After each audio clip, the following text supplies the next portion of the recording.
Hello viewers, আসসালামু আলাইকুম and welcome back to my channel Jannat's cook. আশা করি আপনারা সবাই খুব ভালো আছেন। তো প্রতিদিনের মতো আজকে নতুন একটি রেসিপি নিয়ে চলে এসেছি শেয়ার করার জন্য। আজকের রেসিপিতে আমি আপনাদের সাথে শেয়ার করব 5 কেজি চালে 4 কেজি মাংস দিয়ে আমি আপনাদের সাথে আজকে বিরিয়ানিটা রান্না করে দেখাবো। আশা করি আপনাদের কাছে অনেক ভালো লাগবে। সম্পূর্ণ টিপস অ্যান্ড ট্রিক্স সহকারে থাকবে আজকের ভিডিওটা। কিভাবে এই রাইসটাকে একদম ঝরঝরা করবেন, কতক্ষণ দমে রাখবেন, সবকিছু আজকের ভিডিওতে শেয়ার করব।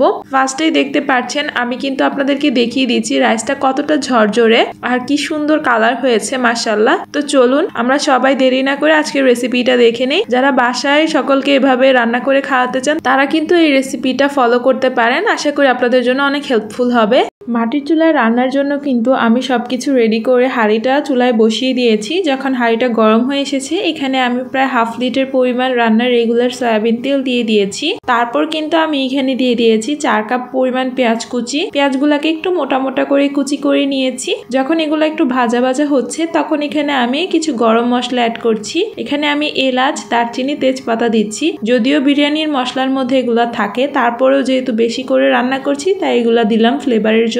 যখন পেঁয়াজগুলো একদম লালচে কালার হয়ে এসেছে তখন এখানে আমি 1 কাপ পরিমাণ রসুন বাটা, 1 কাপ পরিমাণ আদা বাটা আর এখানে 1/4 কাপ পরিমাণ আমি জিরা বাটা দিয়ে দিয়েছি। যদি আপনারা জিরা বাটাটা ইউজ না করেন সেক্ষেত্রে আপনারা গুঁড়াটা ইউজ করতে পারেন যখন মশলাটা দিবেন। নর্মালি আমরা বিরিয়ানি রান্না করলে প্রতি কেজির জন্য কিন্তু আমরা 1 প্যাকেট করে মশলা ইউজ করি।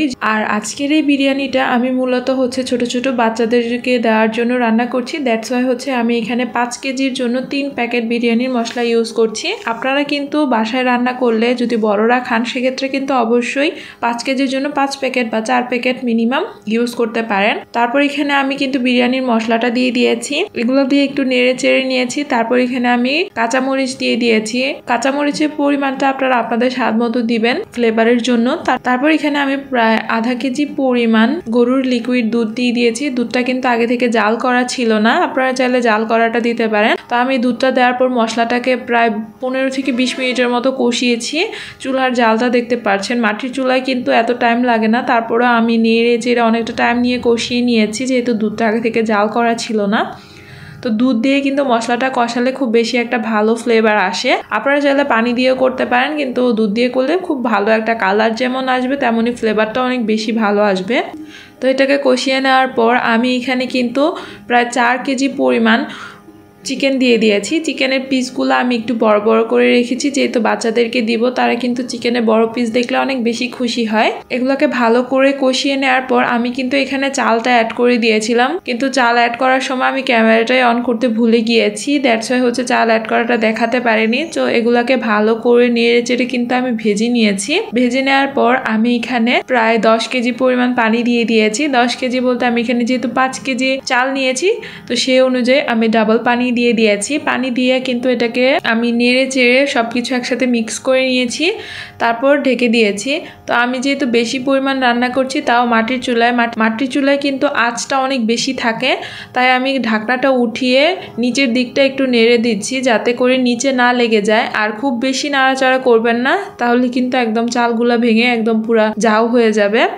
তো আলতো হাতে নিচের দিকটাতে শুধু খালি আমি একটু নাড়া দিয়ে দিয়েছি যেন নিচে না লেগে যায়। তো এইভাবে আমি নাড়তে নাড়তে কিন্তু পানিটা যখন অলমোস্ট টেনে এসেছে এ পর্যায়ে কিন্তু আমি চুলা থেকে এটাকে নামিয়ে নিয়েছি। নিচে নামিয়ে এটাকে আমি একটু ভালো করে নেড়ে চেড়ে সবকিছু মিক্স করে দিচ্ছি, মানে উপরে মরিচ তারপর মশলা মাংস যা আছে সবকিছু একসাথে মাখিয়ে আমি কিন্তু এটাকে দমে রেখে দিব প্রায় 15 থেকে 20 মিনিটের জন্য। তারপর এটাকে আমি আবার চুলায় বসিয়ে দিব 15 থেকে 20 মিনিটের জন্য। তো সে পর্যায়ে কিন্তু চুলার জালটা কিন্তু একদম বন্ধ করে দিতে হবে। চুলার মধ্যে নিচে যে কয়লার মতো যে আঁচগুলা থাকবে সে আঁচেই কিন্তু রাইসটা ভালো করে একদম ঝরঝরা হয়ে সিদ্ধ হয়ে যাবে। এখানে এক্সট্রা করে আর কোনো আঁচ দিবেন না। তো আমি এটাকে নেড়ে চেড়ে কিন্তু আরো 15 থেকে 20 মিনিটের মতো ঢেকে রেখেছিলাম। তারপর চুলার উপরেও রেখে দিয়েছি অনেকক্ষণ, প্রায় 15-20 মিনিট তো হবেই। তারপর এটাকে আমি ঢাকনা খুলে এই যে আপনাদের সাথে নেড়ে চেড়ে কিন্তু দেখিয়ে দিচ্ছি যে কতটা পারফেক্ট হয়েছে বিরিয়ানিটা। উপরের দিকটা আমি কিন্তু দমে রাখার কারণে একদম শক্ত হয়েছিল, তাই